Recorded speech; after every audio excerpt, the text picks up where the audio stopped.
গুমতি থেকে মাটি কাটা 0 টলারেন্স। ডিসি ও এসপিকে পাশে বসিয়ে গোমতীর অবৈধ মাটি কাটার বিরুদ্ধে এভাবেই 0 টলারেন্সের ঘোষণা দিয়েছিলেন কৃষিমন্ত্রী হাজী আমিনুর রশিদ ইয়াসিন। ঘোষণার মাত্র 2 দিনের মধ্যেই বাস্তব চিত্র যেন পুরোপুরি উল্টো। সরেজমিনে দেখা যায় কুমিল্লা সদরের গোমতী নদীর পালপাড়া ব্রিজ সংলগ্ন স্থানে প্রশাসনের চোখের সামনেই দিন দুপুরে অবাধে চলছে মাটি কাটা। একের পর এক ট্রাক্টর ও ডাম্পারে মাটি পরিবহন করছে মাটি খেকো চক্র, অথচ কেউই বাধা দিচ্ছে না।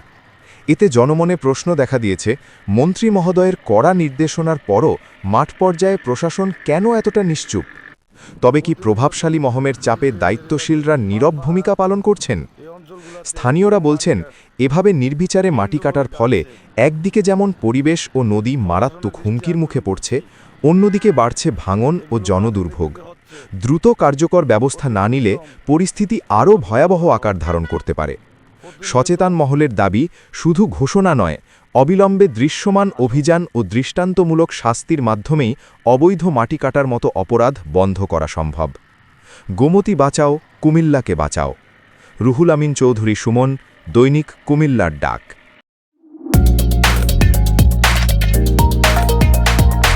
এতক্ষণ ধরে আমাদের সাথে থাকার জন্য ধন্যবাদ।